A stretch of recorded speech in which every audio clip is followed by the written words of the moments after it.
मैदानावर विविध आंदोलने होत आहेत। आजपर्यंत जेवढे हे अधिवेशन चालू झालं त्या अधिवेशन काळामध्ये सर्वात मोठा जर मोर्चा कोणता झाला असेल तर मुख्यमंत्री युवा कार्य प्रशिक्षणार्थ्यांचा मोर्चा हा सर्वात मोठा मोर्चा। आज आपल्याला आझाद मैदानावर पाऊल ठेवायला जागा नाही। आपण टाकलेला पेंडॉल तर केव्हाच भरला, पण शेजारी टाकलेला पेंडॉल आता दुपारी काही मोर्चे येणार आहेत, त्या दुपारच्या मोर्चे करण्यासाठी बाजूचा जो पेंडॉल टाकला तोही पेंडॉल आपला भरलेला आहे। म्हणजे आज खऱ्या अर्थानं महाराष्ट्रातील युवा प्रशिक्षणार्थी मनावर घेतल्याचं चित्र दिसतं। आज खऱ्या अर्थानं प्रशिक्षणार्थी पेटलाय। आज सर्व प्रशिक्षणार्थी मंत्रालयाकडे कूच करण्यासाठी सज्ज झालेले आहेत। मी आपल्या या मंचावरून पोलीस बांधवांना, प्रशासनाला, पोलीस विभागाच्या अधिकाऱ्यांना सांगू इच्छितो, 15 दिवसामध्ये दुसऱ्या दिवशी आम्हाला मंगल प्रभात लोढाजींची भेट झाली आणि त्यांनी सांगितलं की आम्ही तुमच्या आंदोलनाची गंभीर दखल घेतली।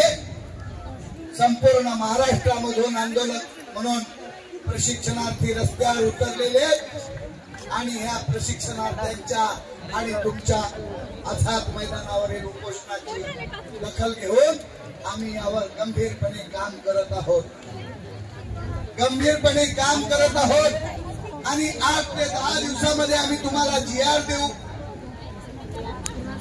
आम्ही त्यांना सांगितलं आणि तुम्ही उपोषण मागे घ्या।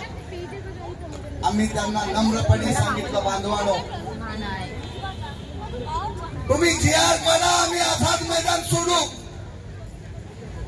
त्यांना कुठं वाटलं हे कच्च्या गुरुचे चेले असतील वाटलं त्यांना। मग तिसऱ्या दिवशी आले आपले जलसंपदा मंत्री गिरीशजी महाजन। गिरीशजी महाजन साहेबांनी सांगितलं की आम्ही तुम्हाला 2 दिवसामध्ये 5 महिन्याची मुदतवाढचा GR देतो, आता तुम्ही आंदोलन मागे घ्या। त्यावेळेस खरे मर्द हे जे प्रशिक्षणार्थी आहेत खवळले आणि त्यांना घेराव घालून प्रश्नाची सरबत्ती केली आणि त्यांचं बोलणं बंद करून त्यांना प्रश्नाची उत्तरं देता आली नाही। इतका प्रश्नाचा भडीमार केला आणि सांगितलं आम्हाला 5 महिन्याची आता मुदतवाढ नको। आम्ही पण सांगितलं की आता आम्हाला 6 महिन्याचं आमचं प्रशिक्षण झालंय, आणखी कसलं प्रशिक्षण देणार आहात? 6 महिने जे प्रशिक्षण तुम्ही आम्हाला दिला ते प्रशिक्षणामध्ये काय शिकवलं महाजन साहेब आम्हाला? आमच्या प्रशिक्षणार्थ्याला खऱ्या अर्थानं हे प्रशिक्षण होतं का? तुम्ही प्रशिक्षण घेतलात का तुम्ही इतर लेकरांना शिकवलात? शिक्षण विभागातल्या प्रशिक्षणार्थ्यांनी तुम्ही शिकवलात का तुम्ही शिकलात? मग हे कसलं आहे? नाव मुख्यमंत्री युवा कार्य प्रशिक्षण योजना, नाव सोनूबाई बाई कथलाचा वाळा, असं कसं जमेल? मुख्यमंत्री साहेब नाव काय दिलं? मुख्यमंत्री। काय गोंडस नाव दिलात साहेब? ते आमच्या महाराष्ट्रातली 1,32,000 तरुण तुमच्या या नावावर भुलले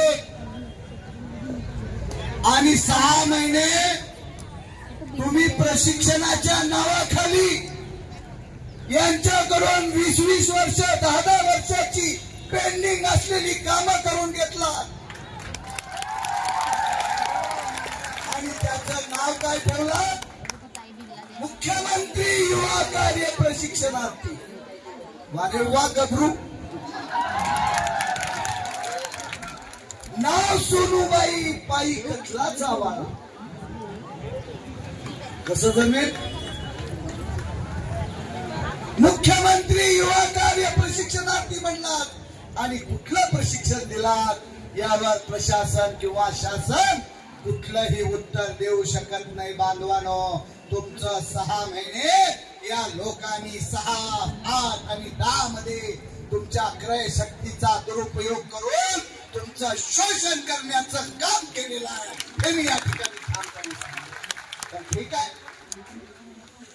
वक्त पडे बाका तो गधे को बोलो काका.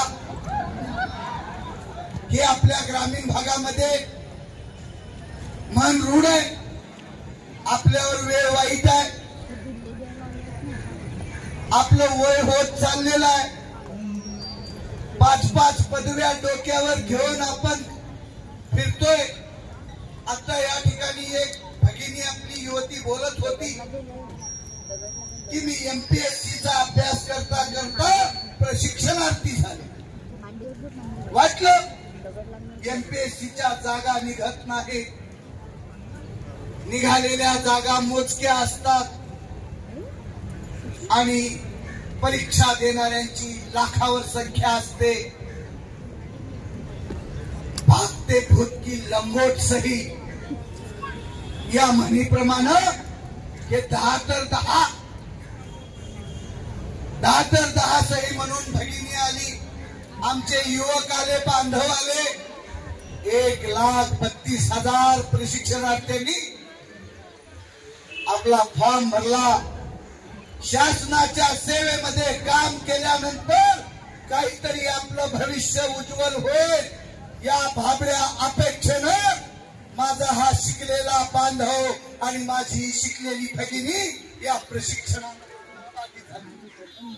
आणि प्रशिक्षण पूर्ण होतात कार्यमुक्तीचे कार्यमुक्त 6 महिन्यातच कार्यमुक्त. प्रशिक्षण घेतल्यानंतर कार्यमुक्त कसला असतं? प्रशिक्षण घेतल्यानंतर नाताभाऊ कुठे आहेत? या राज्याचे माजी मुख्यमंत्री आणि विद्यमान उपमुख्यमंत्री एकनाथराव खडसे, एकनाथराव शिंदे साहेब कसं बोलले होते? माझ्या या पोरांना वाऱ्यावर आम्ही सोडणार नाही. राज्यामध्ये, देशामध्ये हे पहिलं राज्य आहे आणि हे पहिलं राज्य प्रशिक्षणार्थ्यांना भत्ता देणार हे पहिलं राज्य आहे. आणि जे प्रशिक्षणार्थी इथे प्रशिक्षण घेतील तिथेच आम्ही त्यांना कायम करू. इथे आज शिंदे साहेब 6 महिन्यानंतर प्रशिक्षणार्थ्यांना कायम करू म्हणणारे हे एकनाथराव शिंदे साहेब कोणत्या बिळामध्ये लपून बसला?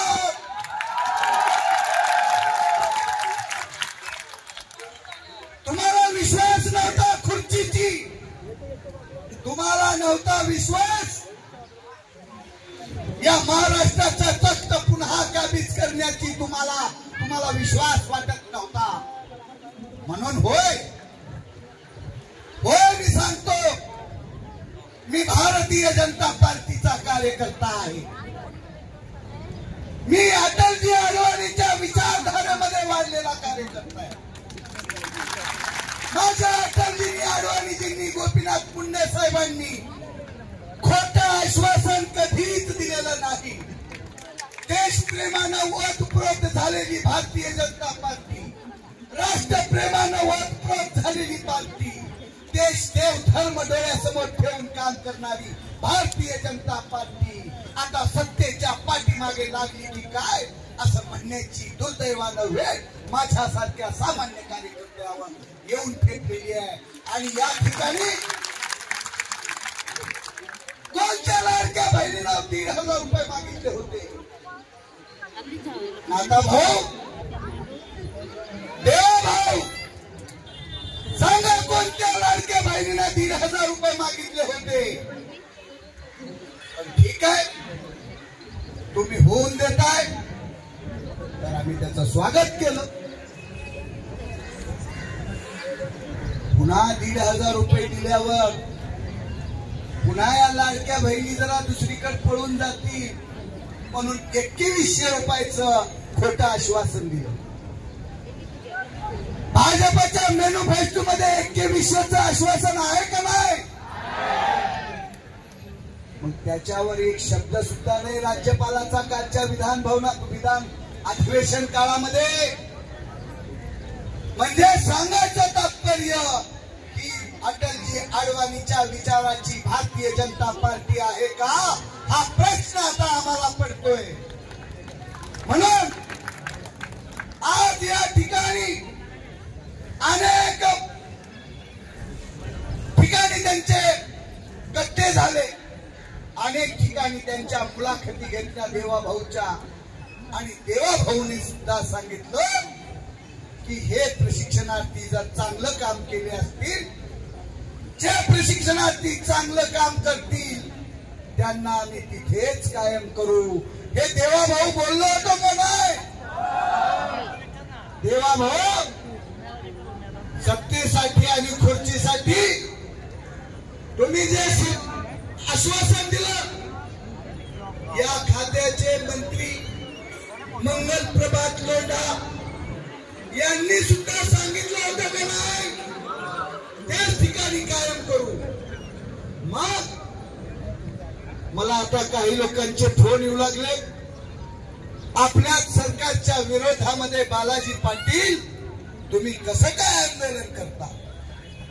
ते मला फोन करणाऱ्या माझ्या भावाला मला सांगायचं, अरे आपल्या सरकारच्या विरोधामध्ये बालाजी पाटील केव्हा बोलतोय?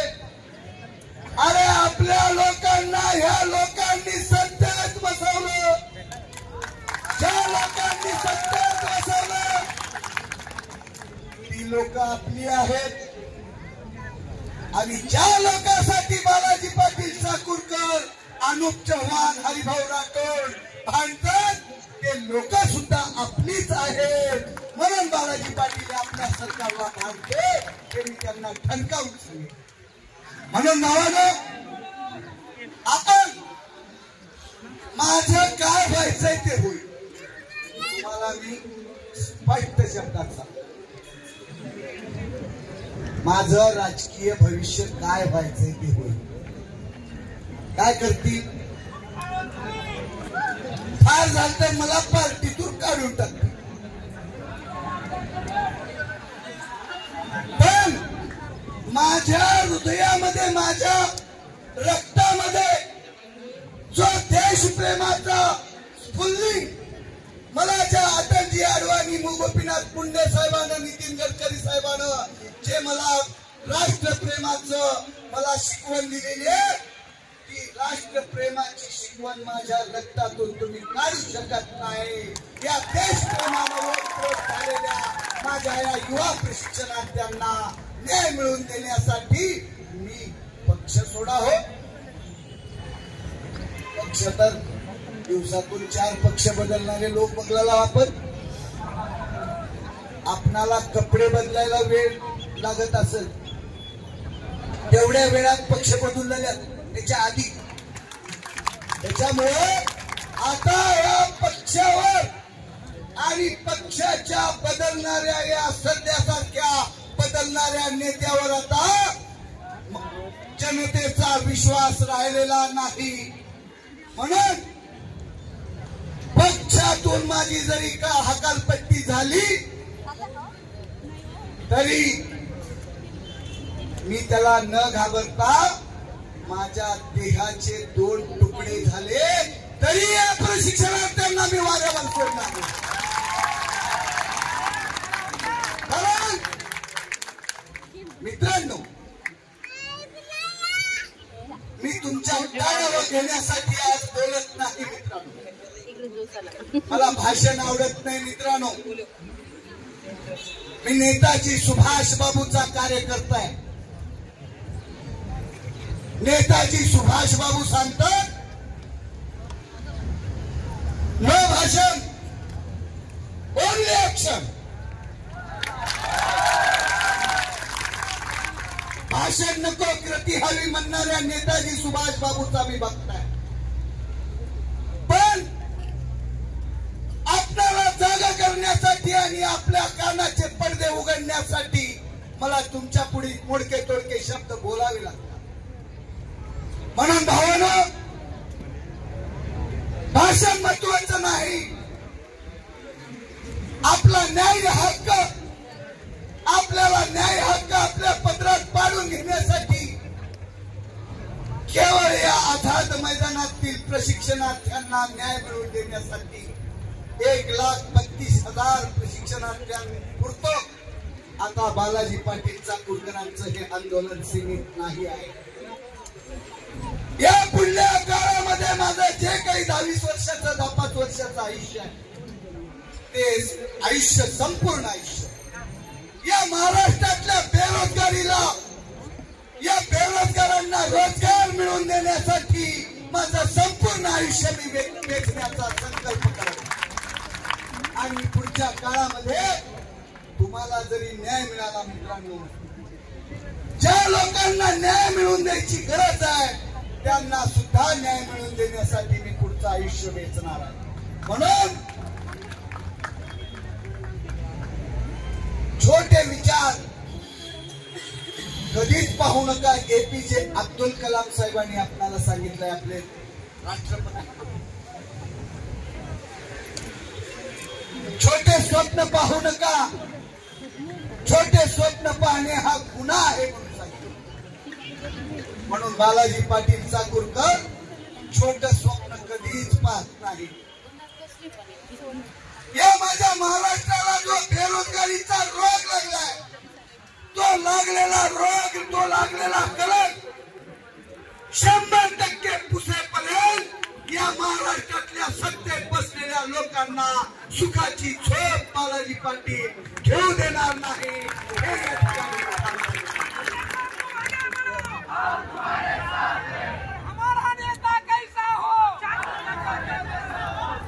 आज खऱ्या अर्थानं मागचा जो सोमवारचा मोर्चा होता, तो मोर्चा पाहिल्यानंतर थोडासा आमचा भ्रमनिराश झाला होता. पण मी प्रशिक्षणार्थ्यांना, माझ्या सोबतच्या मित्रमंडळींना सांगितलं होतं, शेवटचा एक प्रशिक्षणार्थी माझ्या सोबत जोपर्यंत आहे तोपर्यंत बालाजी पाटील चाकूरकर हे आझाद मैदान सोडणार नाही, अशा प्रकारचं मी सांगितलं होतं.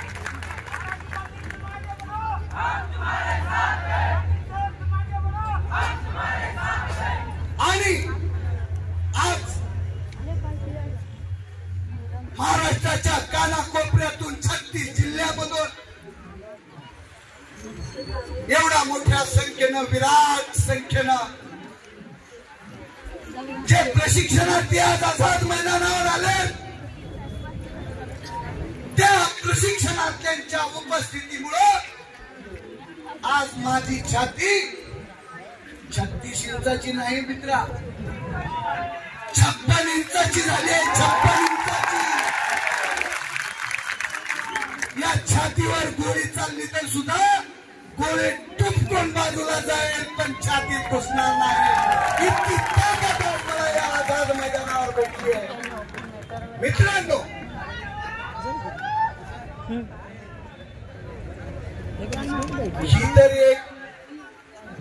ही तर एक झलक आहे, झलक.